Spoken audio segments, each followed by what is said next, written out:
pela Tia Alegrete, Cidade Rural, das 12 às 13 horas. O seu canal de informações sobre o setor primário e o desenvolvimento da região. Alegrete é Cidade Rural. Tem o oferecimento de TRR Caverá, Autopeça Cidade Alta, Esco GD e John Deere.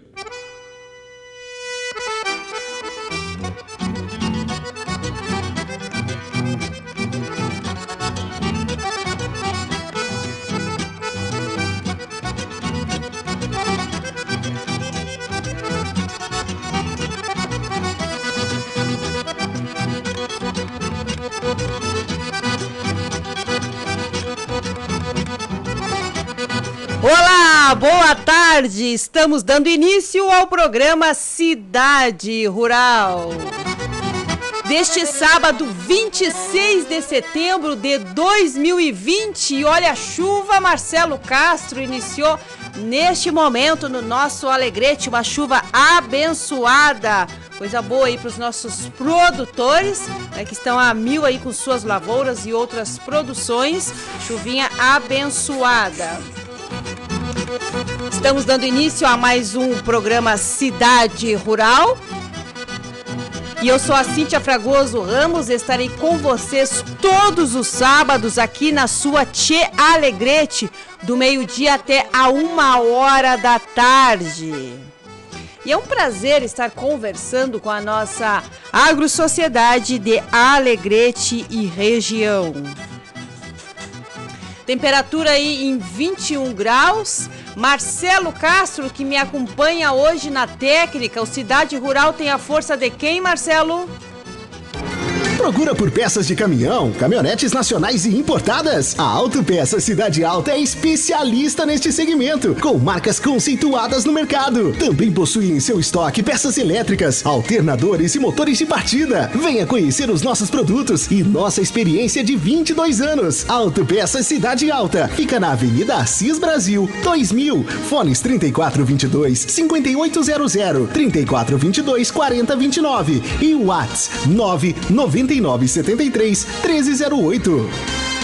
Prezados clientes, a Esco GD está tomando as devidas precauções ao combate do Covid-19, podendo receber você em nosso escritório com todos os cuidados necessários. Ou também, se preferir, podemos conciliar contatos e reuniões via plataformas digitais. Escolha a sua mídia favorita e entre em contato conosco. contato@escogd.com.br, fones 5534270715 e 55984 636362.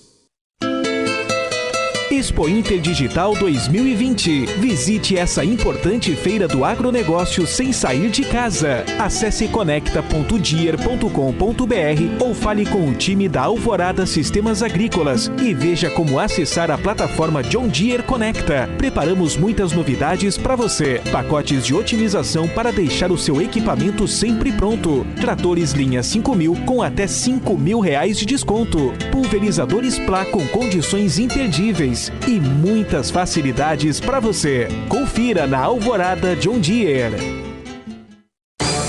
Desde 1981, ao lado do produtor rural, o TRR Caverá fornece óleo diesel, graxas e lubrificantes direto na lavoura. Produtos com a qualidade de quem há tantas décadas aposta no desenvolvimento da região da fronteira oeste. Venha nos visitar na Avenida Assis Brasil, 2098, próximo ao Trevo. Solicite um orçamento ou faça seu pedido. Fones 3422-1717 e 99976-5048.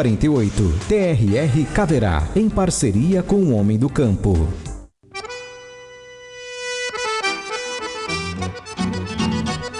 Cidade Rural, são 12 horas e 5 minutinhos. Para quem ligou o rádio agora, chove forte aqui no nosso Alegrete. Está comigo no estúdio hoje Gilberto Pileco, produtor rural e empreendedor.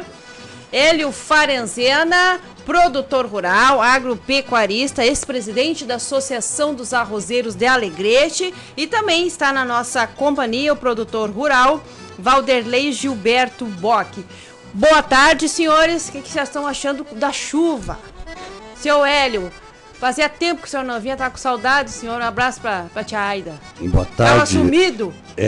Boa tarde aos ouvintes que Se nos ouvem escondendo do neste vírus, momento. velho. A Cíntia, o Gilberto e o nosso amigo Vanderlei.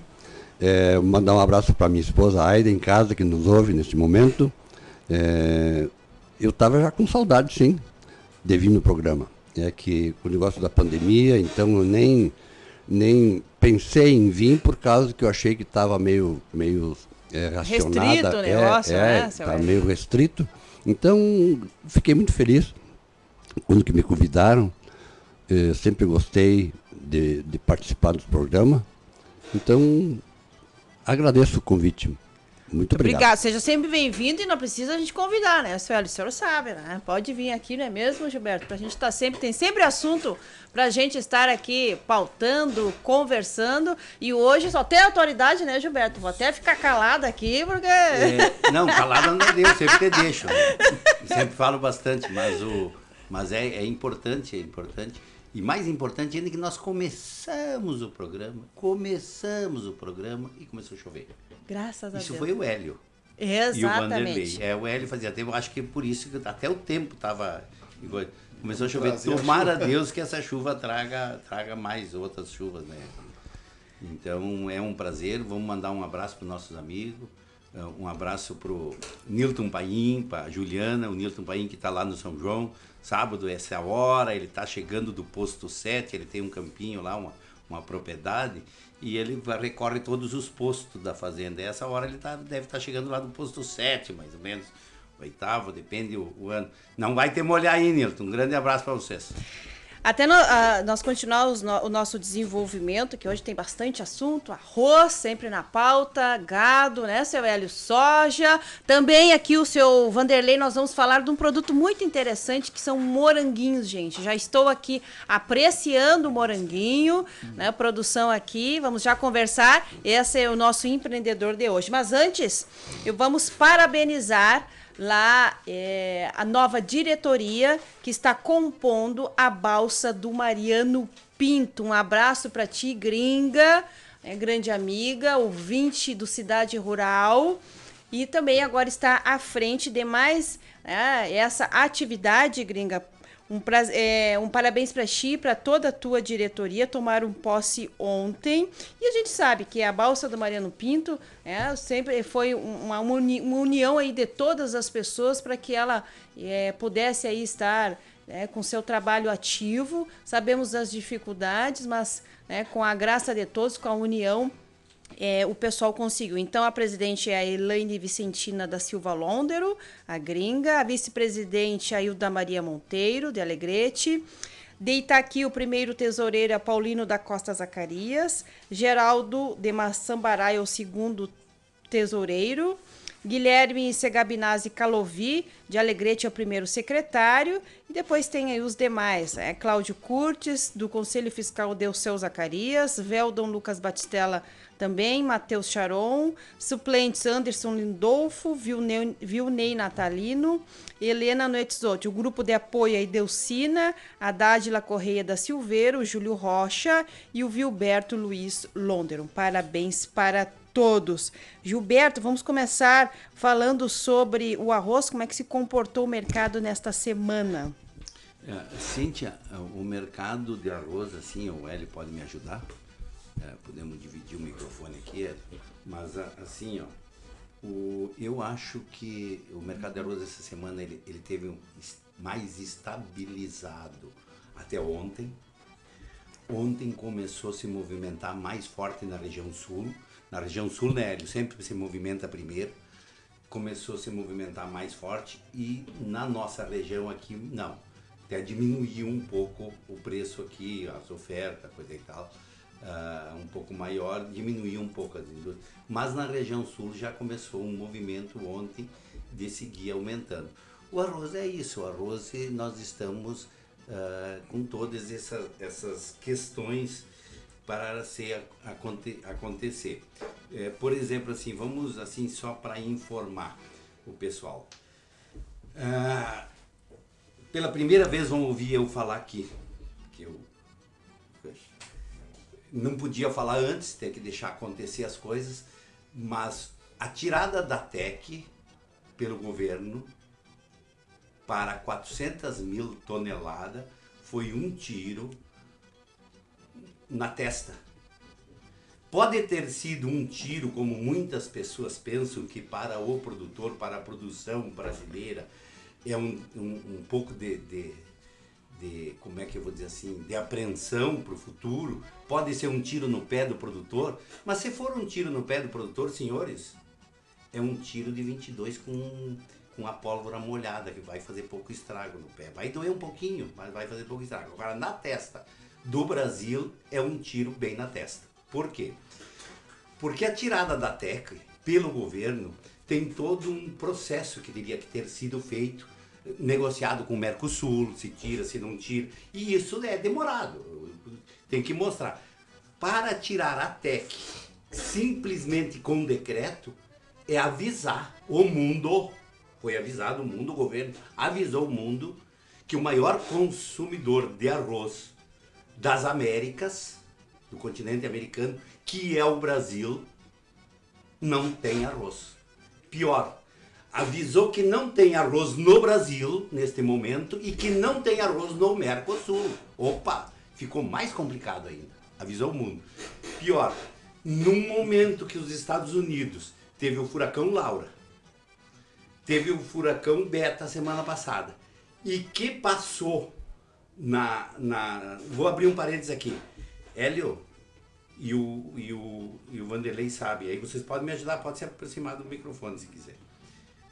O Texas, em 20 de agosto, já colheu a primeira colheita. Em 20 de agosto já colheu. E eles têm a segunda colheita, que é de soca.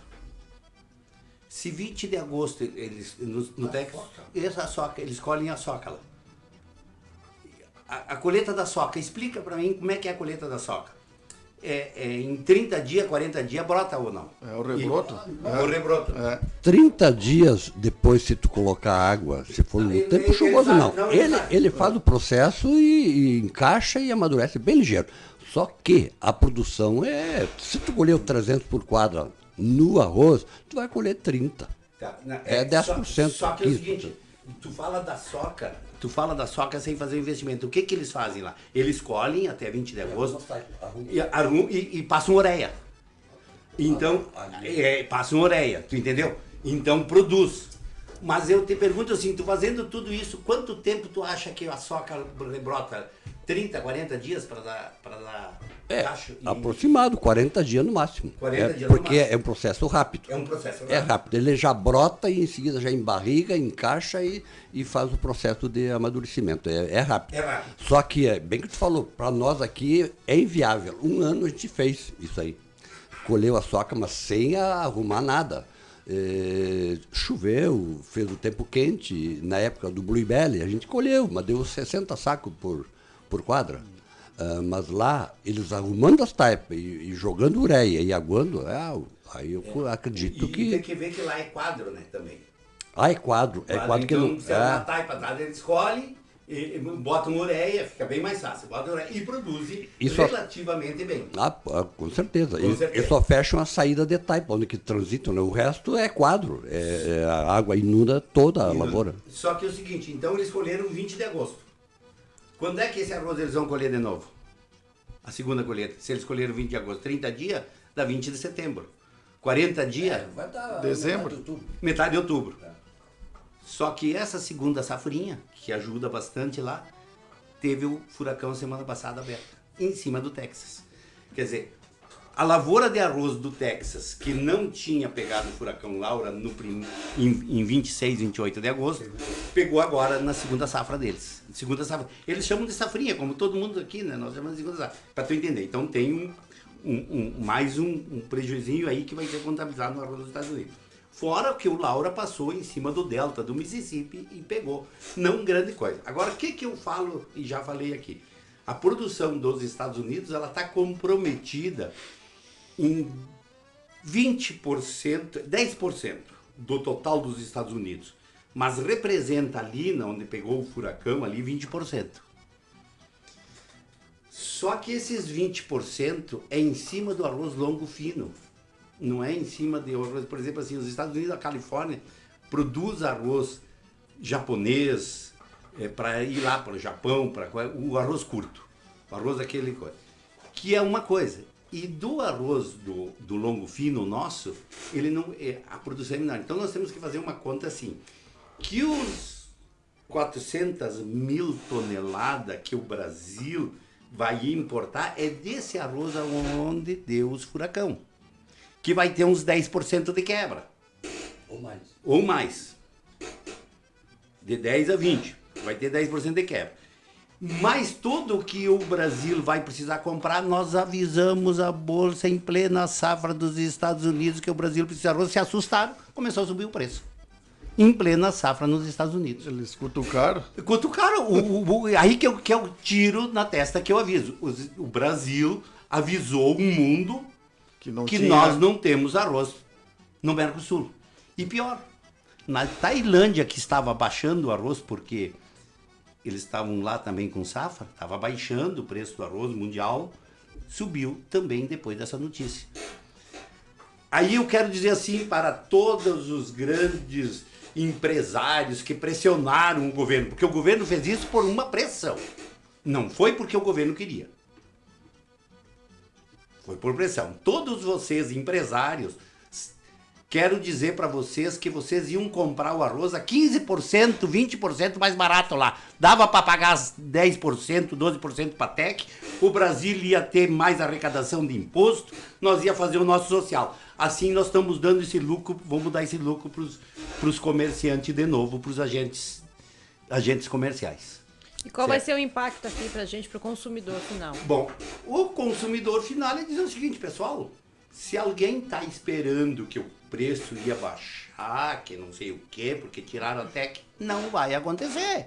Pode esquecer. Pode esquecer. Vai manter. Então, essa semana já começou a dar sinal ali na região sul que o preço vai crescer. Não vai ser absurdo, vai. Não, vai continuar firme o mercado, vai continuar bom. Aí agora nós temos que ver na situação do arroz, isso eu só fiz esse comentário. Eu vou procurar ler um pouquinho aqui só para vocês verem que não são, eu não vou ler tudo coerente, então pode ficar assim só para entender assim. Qual é as consequências do furacão Laura nos Estados Unidos? Para depois nós entrar aqui nas nossas consequências, que nós temos nossos problemas aqui. As consequências foram muito fortes. Este ano os Estados Unidos está como é que eles dizem assim, as universidades lá dizem que vai ser os anos que vai quebrar muitos recordes de furacões. Isso eu peguei na universidade lá do estado de Colorado, do meteorologista, pesquisador de lá, onde ele diz que a temporada de furacões de 2020 são muitos recordes quebrados. Por quê? Porque é uma temporada onde aconteceu pela primeira vez, por exemplo, assim, tem 3 tempestades em 24 horas.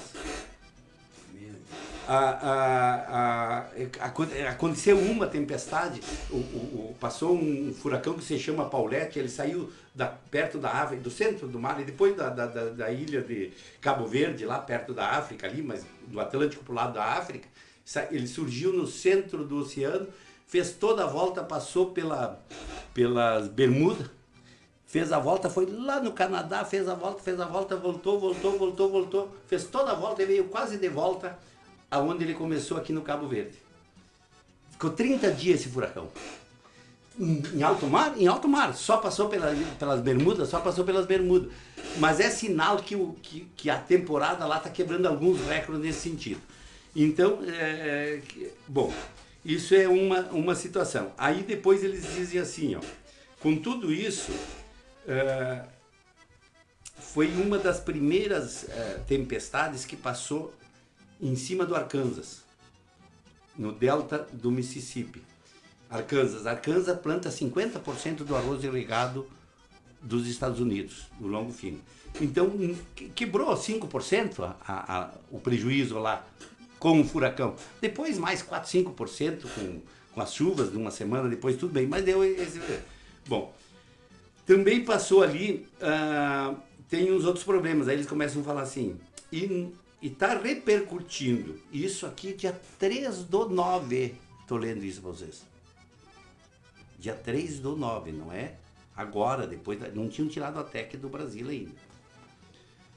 E eles dizem assim, aqui está repercutindo também os preços altos no Brasil, conforme indicação do gráfico do CPEA, devido a um ano de baixa produção e complicações do Covid-19.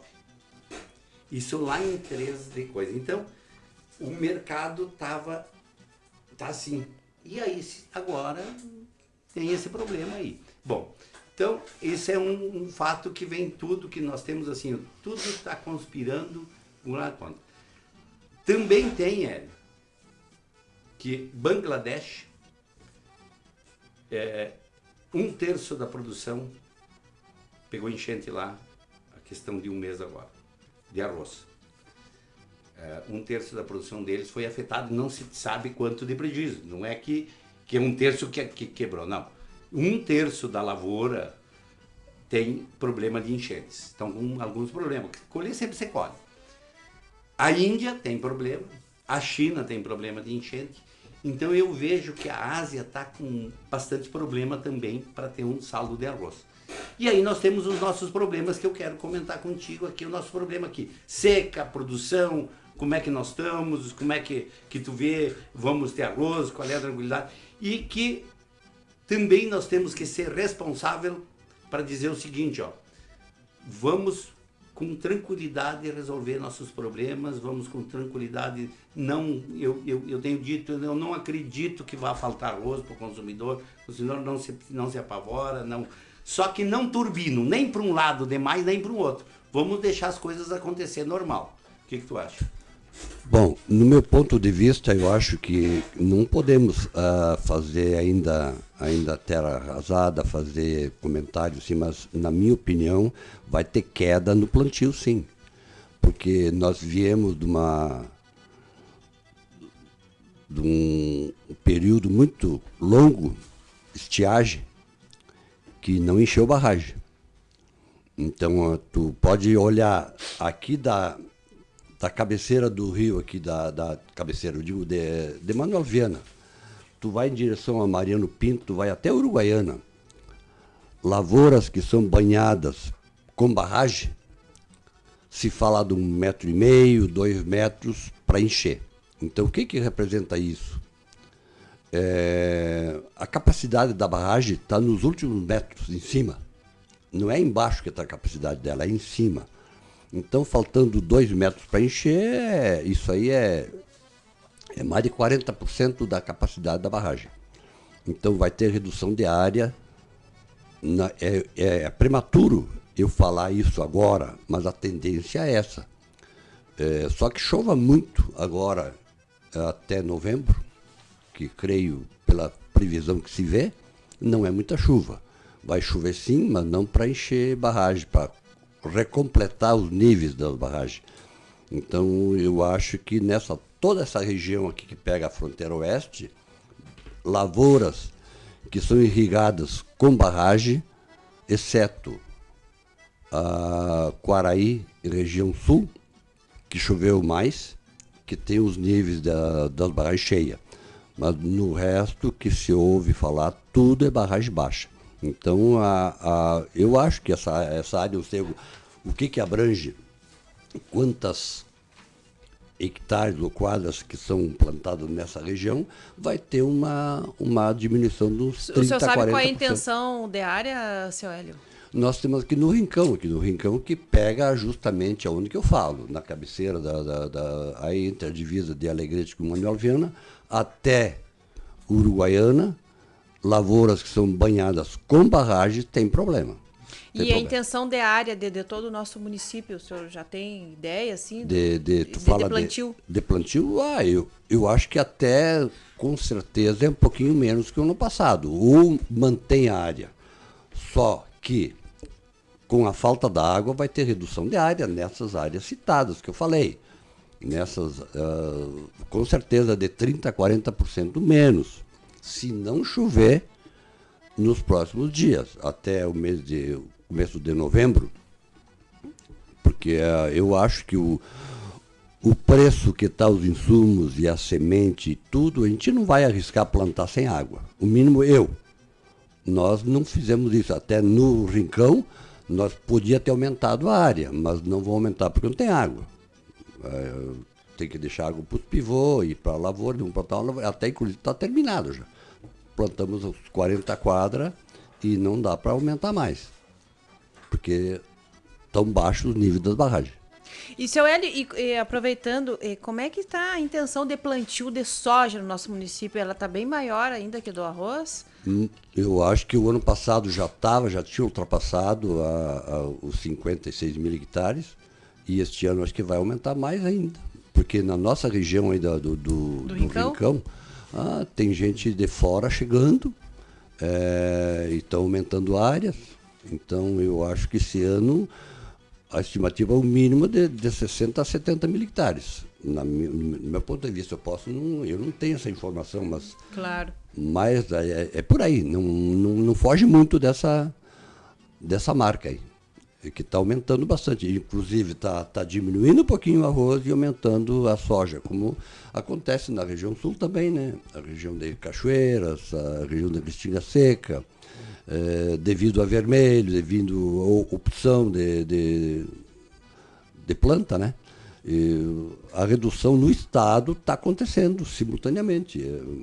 Eu acho que a área aumentar, acho que não vai aumentar. Não sei se o Gilberto tem alguma informação mais. A de soja diz que vai aumentar. O pessoal tem gente falando até 70 mil hectares. E devido à falta de água para o arroz, tem que aumentar a soja, né? Que vai fazer o quê, né? Sempre que é um risco, né? Assim, ó, a tendência. O que me diz hoje a meteorologia? A meteorologia diz que vai ser laninha. O que é a laninha? Chuva abaixo da média. Então, eu ainda prefiro, em vez da neutralidade, laninha, porque laninha chove mais regular que a neutralidade. Para a planta do seco é melhor. Para a planta do seco. Então, a gente arrisca, nós vamos plantar também, temos pivô, tudo bem, mas nós vamos plantar uma boa parte da área fora de pivô. Como é que se diz assim? Pensando em uma chuva, 2 por mês, e nós vamos aguar, fizemos sulcos. Eu acho que tu faz também o sistema, o negócio, né? É acertar a época do plantio, né? Plantar um pouco no cedo e um pouco mais no tarde, né? Então, qual é a melhor época para mandar soja? Aqui no Alegrete? Para mim é o mês de novembro. Melhor época. Mas um pouco tu tem que plantar cedo. O ano passado, um amigo nosso que planta no Rincão, ele começou a plantar começo de fim de agosto. Plantou fim de agosto. Foi a lavoura que ele mais colheu. Porque deu tempo dela se enraizar bem e fechou a linha e tinha cama verde. Faz a cama, né? Desseca a aveia. Mas depende também da variedade que ele plantou, né? Porque Sim. Se tu vai pegar uma floração lá em janeiro, fevereiro, sempre não chove, né? Pois é, eu não sei a variedade que ele plantou, mas ele me disse que foi a parte da lavoura que ele mais colheu. Seu Hélio, o senhor foi presidente da Associação dos Arrozeiros em 2013. Estamos no ano de 2020. De lá para cá, qual é a sua análise que o senhor vê desse crescimento da nossa agropecuária, né, no nosso município de Alegrete? Como é que o senhor está fazendo essa análise junto com os outros produtores? O que o senhor também prevê isso para mais adiante? Olha, eu sinto que o nosso município aqui, a nossa região, está desenvolvendo. E foi um que sempre falei. Foi a favor da diversificação de culturas, sempre falei isso. Que nós não podia ficar só num produto. Só num produto. Nós temos que ter vários. Claro que nem todos podem, né? Nem todos podem, mas quem pode fazer a diversificação tem que fazer, porque uma coisa leva a outra, né? Por exemplo, tu tem o arroz não está bom no preço, mas a soja está. A soja e o arroz não estão muito bons, planta um pouco de milho. Aí te leva. Então tu tem que fazer isso aí para andar. Mas eu vejo que o município E a região está evoluindo, está melhorando. Eu acho que o nosso município melhorou de uns anos para cá bastante. A gente vê pelo Rincão São Miguel aí, tu anda na estrada aí, tu vê um movimento de caminhões para cima e para baixo. Olha, é entrega de ureia, é gado, olha, o movimento é grande. Quer dizer que a região está desenvolvendo, está crescendo. As regiões que mais produzem é aqui o Rincão e lá eu acho que é Mariano Pinto e o Rincão, né? Eu acho que pela ordem Rincão e Mariano Pinto. Que o Rincão está aumentando muito, muito. Um movimento intenso, quer dizer, então o agro está... É que no caso é muita gente que está imigrando, né? Claro. O pessoal está descendo da serra e vindo que aqui tem como abrir novas áreas, né? Daí ele vem com força. Isso é um alerta para todos, uma fronteira né? aberta para a soja entrar, né? É verdade. Cíntia, deixa eu te dizer o seguinte, o Vanderlei, que está aqui, ele tem também, que nem o Hélio, cacife para falar. Porque ele também é referência na soja. Eu, há uns 2 anos, 3 anos, 2 anos atrás, eu mandei o meu sobrinho ir lá falar com ele. Para ver o que ele estava fazendo diferente. Ele vem fazendo coisas desde 2000, eu acho, né? Ele vem fazendo, ele planta soja, ele planta um pouquinho. A atividade dele é bem variada. Ele planta arroz um pouquinho. Ele é um pequeno produtor de arroz, que todo mundo diz assim, ele planta hoje, ele tem 50 quadras para plantar de arroz aí. É considerado pequeno, né? 50 quadras. Mas ele planta 25 quadras de arroz, é isso, né? Isso. Planta 25 quadras de arroz e o resto da área dele ele planta soja. Quanto tempo faz? E nas horas vagas planta moranguinho. Eu comecei... Bem diversificado, né, tio Hélio? Eu comecei a plantar soja aqui no Alegrete no ano de 2009. Daí todo mundo, até como fariseno, cheguei a falar, vou plantar soja. Mas Alegrete dá 3 seca por ano. Não, eu não que vou tu vai te chamar fazer? lá em 2009 de louco. Eu vou te chamar de louco agora, porque tuas terras é saibro, é preto. É que eu que conhecia, conheço por pouca coisa, e pega enchente. Eu hoje digo assim, mas tu é louco. Só que ele é um cara de sucesso. Né? Ontem mesmo eu te disse, né, negócio que nem eu com a soja ali, se não fosse eu ter feito a rotação de cultura, arroz e soja, hoje eu acho que não teria mais plantando. Claro. Porque a soja sempre me levou no ombro. Porque o arroz no precinho que não pagava o custo. Isso é importante. E daí eu tinha a soja. Daí o caso que nem o Farecena disse, fazer a rotação, daí o que tá bom tu vende, né? Daí o arroz não valia nada, o soja sempre era o dobro. Tu vendia o soja, pagava as contas, depois jogava com arroz. E eu sempre falei, quando que nós começamos a plantar soja, que aonde que tu planta soja, no outro ano tu planta arroz. Então tu vai colher 30 sacos por quadra a mais. É o que eu estou fazendo lá, né? E pega a área pronta. Só em Itaipá. Ela já está pronta, está com o remaplanta, está prontinha, planta soja. O outro ano tu vai plantar arroz, então tu só em Itaipá. Então é um custo mínimo no preparo da terra e tu vai colher 30 sacos a mais pelos nutrientes que a soja deixa. Deixa eu perguntar para ele assim, como é que tu faz? Esse ano tu tá tranquilo, porque é laninha, não vem enchente, é muito difícil, tu tá tranquilo. Mas e o ano que marca El Ninho, como é que tu fica? Que a tua área pega enchente? Eu fico nervoso, mas tem que plantar, né? Como é que tu fica? Nervoso, mas o que vão fazer, né? Isso é bom, sabe pra quê, Cintia? É pra mostrar para os nossos ouvintes como é uma agonia ser produtor, né? Como é uma agonia, tu fica estressado, tu fica nervoso. No caso meu ali, que nem é tudo terraplanagem, daí eu planto a soja um ano, daí agora que nem esse ano minha lavoura ficou pronta. Só desseco e sai plantando, não precisa fazer taipa, não precisa fazer nada. Agora esse ano passado mesmo, com toda essa estiagem aí, ó, a minha soja, como era em patamar, em provagem, nós demos uma irrigação nela. Sabe a média que chegamos a tirar por hectare? Não. 65 bolsas de soja. 65 bolsas num ano que muita gente não é. E numa terra. E outra coisa, né? Eu lá no outro lado da ponte, no meu escritório, que é ali do outro lado da ponte, eu tô mais longe da praça do que ele. Porque ele faz a volta aqui, vai atrás, passa por os trilhos. Daqui ali dá um quilômetro? Dá um quilômetro. Aqui no... De lá ele enxerga as janelas, as pessoas que estão aqui nos prédios, aqui na cidade. Dá para conhecer Iabanada ali, quer dizer. No caso do ano que dá enchente, daí eu tenho que lutar no moranguinho, né, tia? Daí botei ele fora da enchente. E como é que é essa história do moranguinho? Quando é que começou aí a plantação? Do moranguinho? É. No moranguinho comecemos plantando para casa, assim, no chão, né? Pro custo da casa, assim, plantemos 30 a pé, daí isso no ano de 2010, 2011, né? Daí a gente começou a encher friso de moranguinho, digo, mas o que vamos fazer com isso? Daí eu digo, vou ver se eu vendo um moranguinho, daí peguei, fiz uns 4, 5 pacotinhos de quilo, meio quilo e como é que vendia? Na rua? Na rua, daí saí na cidade, na primeira quadra que eu fiz, vendi todo o moranguinho. Daí as senhoras que eu vendia, mas o senhor tem que plantar moranguinho, aqui no Alegrete não tem moranguinho. Daí o outro ano já aumentemos para 250 a pé. Plantemos. Não tinha moranguinho que chega. No outro ano já aumentemos para 1.000 pés. E hoje planta quantos? E hoje estão plantando 10.000 pés. 10.000 pés. E como é que o senhor vende? Como é que faz? E é plantado fora do solo, né? É tudo aéreo. Sim. Hidroponia? No slab semi-hidropônico. Sim.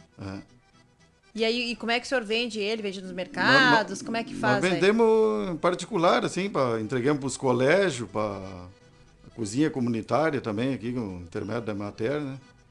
Daí a gente entrega ali. Aí tu te especializou, quando tu viu que tu te especializou com a Emater, coisa e tal, fez um negócio. É que eu fui aumentando porque é um produto que eu não preciso procurar comprador.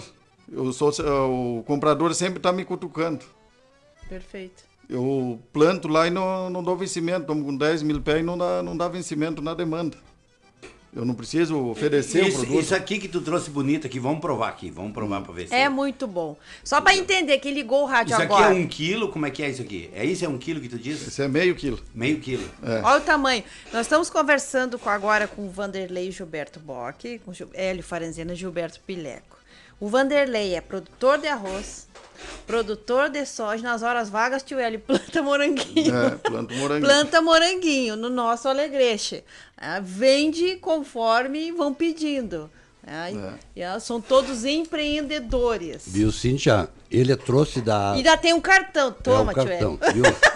E, Cíntia, ele trouxe da colônia... Morangos Bock do Alegrete Tchê. Os melhores da cidade. Toma. Viu? Viu como é que funciona a coisa? Ainda tem a propaganda, olha aqui, a propaganda. Eu já estamos 7 anos já produzindo moranguinho. Já é especialista. Estamos entrando no 8º ano agora do morango. 1 quilo de moranguinho, qual é o preço? R$27. R$27. Tu tem 10.000 pés. Tu colhe quantos quilos? Tu colhe todos os dias, o ano todo. Todos os dias você colhe morango. O ano todo. Quando você falha um dia, no outro dia você colhe o dobro. Você colhe o dobro. Tá. E isso dá quantos quilos por dia que tu colhe, mais ou menos? Tu tem uma ideia? Entre um mês, assim, dá em torno de uns 14, 15 quilos. É garantido. Tem mês que dá mais. E o senhor trabalha sozinho? Vamos botar uma média de 15 quilos por mês. 10 quilos é 2.700 por mês. Não, é 15 quilos por dia. Por dia? Por dia, daí tu vai botar um mês, né?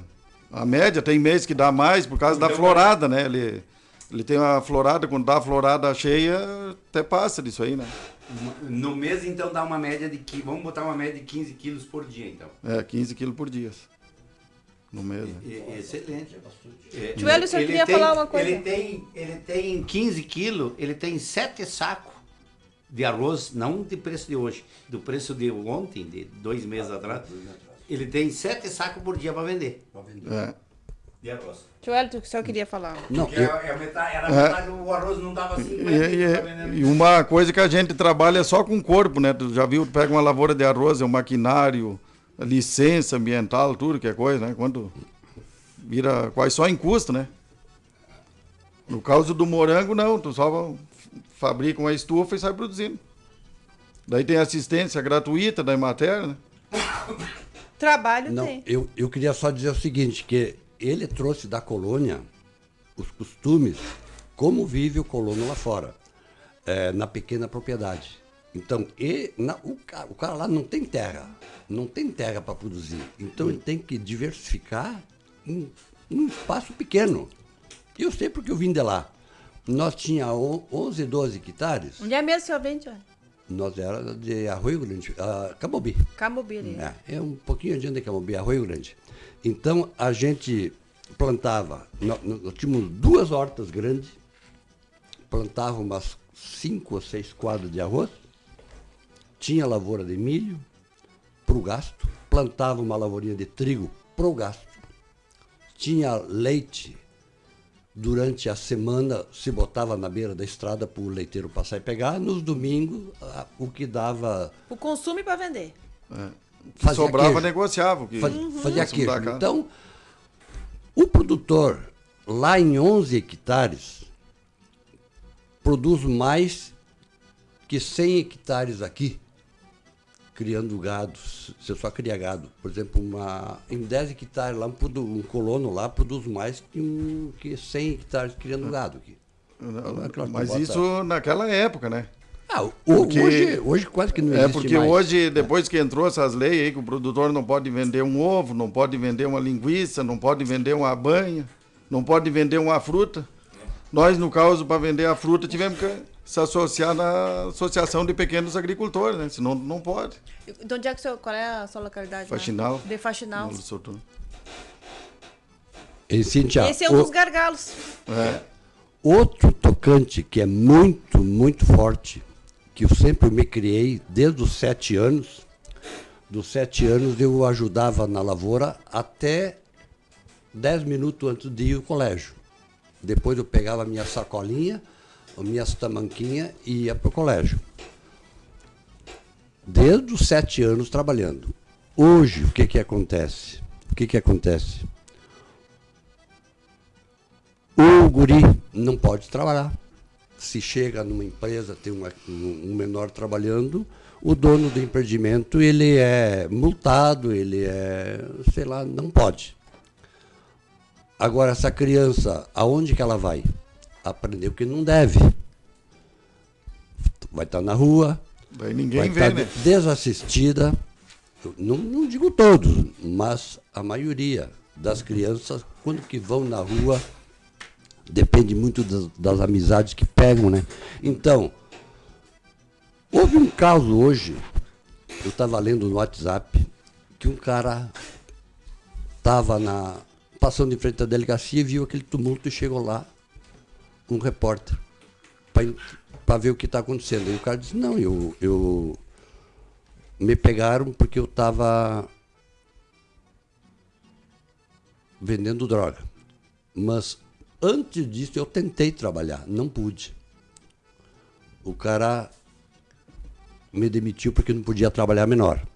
Tentei em outro lugar trabalhar, numa oficina, também não pude trabalhar porque menor não pode trabalhar. Agora, como é que... Porque eu sempre quis comprar, ter os meus bons tênis, minha calça, minha camiseta. Minha coisa boa e ter dinheiro, e não conseguia trabalhar. Tentei 2 empresas e não conseguia trabalhar, porque não me deixaram. Agora, tô aqui na cadeia, tô aqui na polícia hoje porque me pegaram vendendo droga. É o meio que eu vi para poder sobreviver, para ter o meu dinheiro, para ter as minhas coisas. Aí pode, né? Então, o trabalho não tira pedaço de ninguém, não diminui ninguém, só engrandece. Desde que o pai, trabalhando em família, nada de escravizar, nada disso, trabalha normal, ajuda em tudo que for possível, na casa, na lavoura que tinha lá fora, é lavourinha pequena. Então, o pouco que tu faz, tu está contribuindo. E tu está usando o teu tempo, tu está fazendo um bem. Enquanto que tu não fazendo assim, tu pode estar na rua, aprendendo o que não deve, e depois tu vicia, né? Tu começa a vender droga, começa a ganhar dinheiro, tu vai começar a roubar, tu vai dar um jeito, porque tu não teve oportunidade lá atrás. Quando tu estava com teus pais, tu estava tentando ajudar, tu não podia. Então tu sai para o outro lado, e isso que está acontecendo. Mas esse negócio que o Beck falou é bem isso aí, Hélio. E esse negócio que tu falou aí, que lá na colônia não é mais assim, porque tiraram esse ganha-pão de todos aqueles filhos de colonos, coisa e tal, porque não podem vender. Não, eles faziam um suco natural para vender, não podem vender. Assim, Cíntia e o Vanderlei. Eu achei muito interessante, eu fui lá, eu sabia dele porque um dia eu me encontrei com ele na rua, não me lembro onde é que foi, e ele me falou que estava plantando um moranguinho aí, que estava vendendo. Ele tem lá, tu tem um projeto para aumentar mais lá, né? Tem um projeto. Ele tem, ele, a esposa e 2 filhos. 2 gurias. Vocês 4 que trabalham? Nós 4 que trabalhamos. Um filho casado, E tá lá. umas noras. As noras estão entrando, tem que botar a trabalhar também. Tá trabalhando também. E aí eu Empreendimento familiar, então. Familiar. E aí é o seguinte, tu tem um filho com que, os teus filhos, um tá com que idade? Um tá com 30, vai fazer 30 e o outro 25. E o outro 25, os dois são formados. Um se formou em tecnólogo faz uns 3 anos. Aqui mesmo. Daí tá na lavoura e o outro se formou em engenheiro agrícola. Agora. Daí tá vindo pra lavoura também. Tá indo pra lavoura e pros moranguinhos. Um conhecimento, né? Um conhecimento técnico para ajudar. Pra lavoura e pros moranguinhos. O que o pai não sabe, os filhos têm que ensinar agora. Tá. Agora o problema desses moranguinhos aqui é o agrotóxico, né? O produtor tem esse problema com agrotóxico. Agrotóxico. Outros dizem como é que é, defensivos. Tá. Eu fiquei impressionado lá, porque eu não sabia que era assim. Para avisar o público, nós temos... Porque deixa eu te dizer o seguinte, porque o pessoal que estão aí, que estão ouvindo, Hélio, e para entenderem o que tu falou, Hélio, nossos ouvintes, nós temos repetido isso. Nós temos todos os sábados deixado 15 minutos para os empreendedores. Os empreendedores, eu tenho chamado aqui no outro programa, Hélio, que nós temos aqui os agroprodutos, né? Exato. Então, o que eu quero mostrar com isso aqui? Aqui, Vanderlei, parabéns para ti, tu tá com agroproduto. Outra coisa, eu quero te fazer uma pergunta, porque eu gosto de moranguinho, mas não como porque ele a gente vai comer ele parece que está sempre mole demais, o que tem de diferente que esse teu é durinho? É porque é colhido aqui? Não, a diferença é o substrato. O substrato é feito composto, mesma coisa que a minha avó fazia antigamente. Tá, mas os outros também fazem isso aqui. É a qualidade? O que é isso? Não, aqui, é os outros que produzem morango semi-hidropônico, o substrato é diferente. É substrato de casca de pinos, casca de arroz, não tem nada de nutriente. Daí tu tem que só botar adubação química, né? E esse seu é bem caseirão. O meu é bem caseiro. A única coisa que eu uso é uma vez por semana adubação química nele, né? Adubação muito química. bom. A adubação é química. O mesmo do arroz, o NPK, potássio. Tá, não, daí é o que falta para ele, né? Porque o resto tudo eu já tenho no substrato. Que é o composto, né? Com casca de arroz, Então, esses moranguinhos que a gente compra, que vem do Ceasa, que tem nos armazéns por aí, ele é diferente, ele é mole, porque ele vem de longe. E quando chega aqui já tá... porque ele não tem... Ele depende tudo do... O teu tem uma consistência, ele é mais firme. É mais firme, Porque é colhido mais rápido. Isso que é o diferencial, né? Do morango. Do morango. Ó, o pessoal já está ligando aqui, perguntando o endereço. Depois o senhor fala o telefone. Por isso que ele é semi-orgânico, só porque eu uso uma vez por semana a adubação química. No caso esse que vem no mercado, que é semi-hidropônico, cada vez que tu vai irrigar ele, que tem que irrigar uma vez por dia, no caso deles, eles têm que aplicar adubação. Porque o substrato não tem nada, o substrato é uma esponja. Daí tu tem que botar tudo na água. Hélio, no caso do meu, não. Vou dizer uma coisa. Me diz aqui pro pessoal saber o que nós estamos falando. Quantas caixas de abelha tu tem lá nas tuas... Tu tem duas... Como é que se chama? 2 estufas. Estufa. Cada estufa, quantas caixas de abelha tu tem? Tem 2 caixas de abelha em cada estufa, para polinizar. Para polinizar, tu viu? Que a abelha já está aí sem ferrão. Não, o que me encantou, o público que está ouvindo, o que me encantou, Cíntia, é porque eu fui lá ver, eu tô comendo os moranguinhos dele. Que tá pode saboroso. ir lá? Como é que é? Eu fui lá visitar, pode, alguns amigos deles vão. Vai todo o Alegrete lá agora. Vamos todo mundo lá fazer uma excursão. E tem alguns amigos dele. Paga o ingresso. Isso, tem que começar agora a valorizar. Custa uma barrigada de moranguinho? 15 pila barrigado. Mas aí o seguinte, ó, o que eu vi lá? 2 caixas de abelha em cada, 4 caixas de abelha. As abelhas, como é que é? As já está aí, sem ferrão. Sem ferrão. É aquela abelhinha, aquela mirim, como é que se chama? Aquela pequenininha. É o mirim, chama o mirim. mirim, Nós chamamos aqui, só que eles chamam jataí, o pessoal. Né? O nome científico dela é a se ele não, então eu cheguei lá, tinha as coisas do bem, tudo bem. Aí eu digo assim, mas então isso aqui não tem nada de agrotóxico. Não tem nada. Então, as pessoas falam da agricultura, parabéns se tu aplicar, a primeira que vai morrer vai ser a abelha. A abelha. A primeira que vai morrer. E a abelha tá ali, então, aquelas 2 caixas de abelha em cada estufa, que eu vi que são 4 caixas de abelha ali, estão ali, né? Tu nem vês a abelha, porque são aquela pequenininha, aquela camatinzinha, que dá nos troncos, que dá na terra. Na terra. Aí na praça. Ele gosta de muro, assim, de cidade, assim. Bem, parece uma mosquinha bem pequenininha. E aí eu vi aquelas abelhas, tu nem enxerga, né? Aí ele me mostrou as abelhas, aí eu fiquei assim. Ó. Então, pessoal, coisa sadia. Para mim te dizer, eu vou entrevistar uma moça aqui uma semana ou 2, e eu fui. E como eu sabia dos moranguinhos, já sabia, eu não tinha ido lá, como eu fui sexta-feira. Como eu sabia dos moranguinhos, eu perguntei para ela, tá, mas e esse doce que ela vai vir aqui, ó, Sandiele é o nome da moça, vai vir aqui. Ela está se formando, né? E eu perguntei, tá, mas e esse moranguinho? Ah, eu compro aqui em Alegrete, Silvério. Compro aqui, eu vou deixar ela explicar no programa dela porque que ela compra. Compra dele. E aí, vamos deixar ela, porque não é nós que temos que falar da coisa. O cliente que vai fazer a propaganda. Mas, senhores, os senhores que estão aqui, todos fazem o desenvolvimento do nosso município, correto? Tanto tempo que o senhor está aqui produzindo, né, seu Hélio, os senhores que são de fora, o Gilberto e tantos outros que temos aqui no município. Eu gostaria de saber a opinião dos senhores. O que precisa para desenvolver cada vez mais o nosso território? O que precisa? Precisa... Dentro dos gargalos, né? Porque produzir você sabe trabalhar. Tem que ter condições, né? Tem que ter condições de trabalho. Não adianta tu começar uma coisa se tu não tem condições de investir, de fazer o investimento necessário, mínimo, para começar uma lavoura, né? Não adianta só tu ter a vontade, tu tem que ter condições. E uma das coisas que o produtor tem que ter coragem. Se o cara vê que dá certo, tem que investir. Porque tu vai produzindo... Estamos no momento do empreendedorismo, é isso aí, o empreendedor tem que ter coragem. Tendo coragem, daí tu vai produzindo e já tu vai aplicando, aumentando tua produção com o próprio produto que tu vai produzindo na propriedade. Agora, se tu não tem coragem, com medo, não dá certo e coisa, tu para. Porque a tua lavoura seria, o que eu vou te dizer, uma oficina, uma coisa a céu aberto.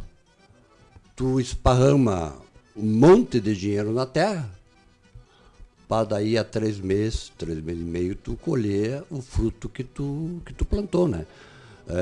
De repente cai uma pedra, cai um vendaval, que nem o Gilberto aqui não tem tornado, mas uma chuva de pedra faz quase o mesmo efeito.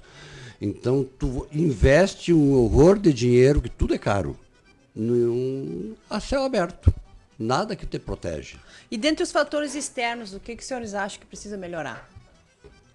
Como fator externo? O que, por externo, exemplo? Depois da porteira.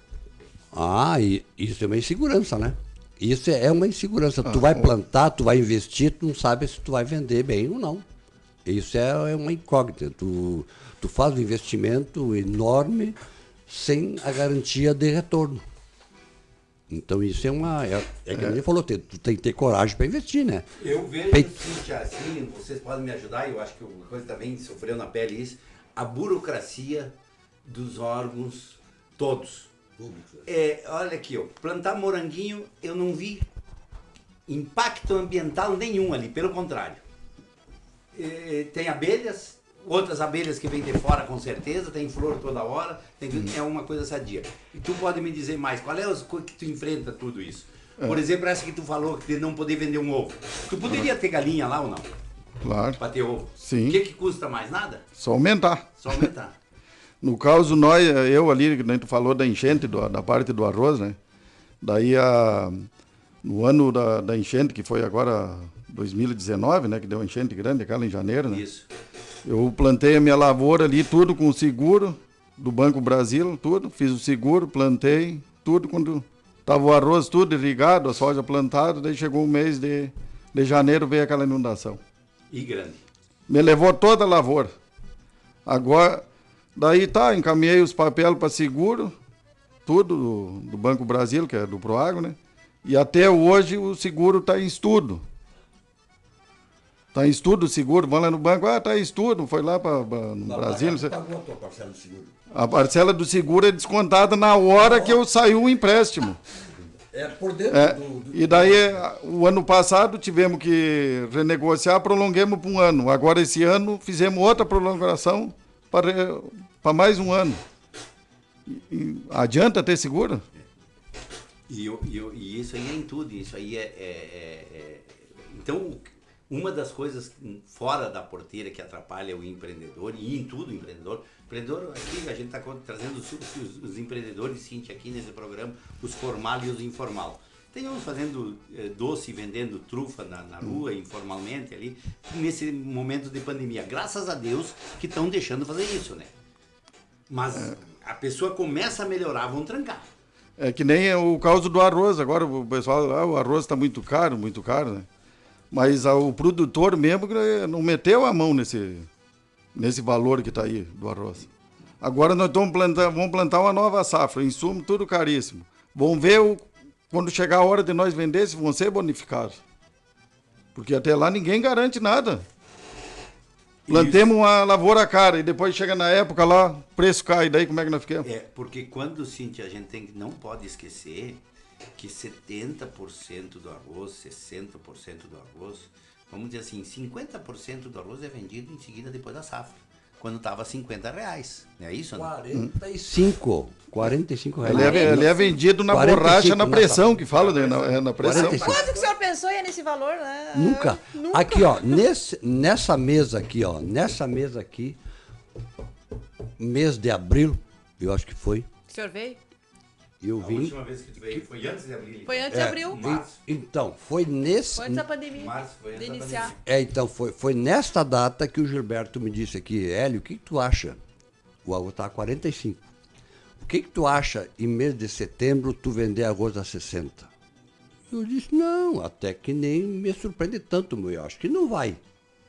Porque de 45 para 60 são 15 reais. E eu disse para ele assim, mas eu não é nada de exagero. E o que está acontecendo hoje? Ele foi para 100 reais, para 110. Isso é apenas uma recomposição de perdas. Porque nós estamos há 20 anos. Perdendo, só perdendo. Só perdendo. Alguns pagando para plantar.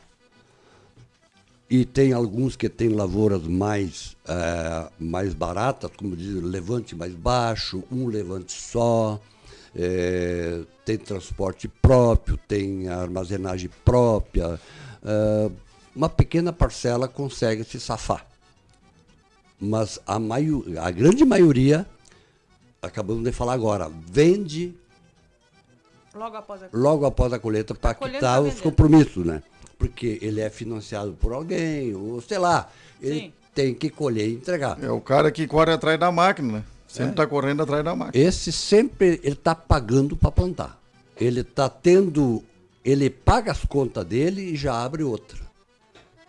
Termina a colheita, ele paga aquela e abre outra. E o buraco vai aumentando. Então, essa recomposição de perda que eu falo, que hoje o arroz está 110, 112, nem está em 1980, 1979, por aí. Eu lembro que uma caminhonete custava 1.000 sacos de arroz. Eu acho que muita gente via, aí no Curtis tinha uma revenda de carro, e 1.000 sacos de arroz tu comprava uma caminhonete top, uma F1000. Hoje, com 110, tu não compra uma Ranger. Não compra. Então nem chegou o preço que estava em 80, 79. Então não é um exagero. Eu acho que está dentro da normalidade. Senhores, vamos finalizando só o programa.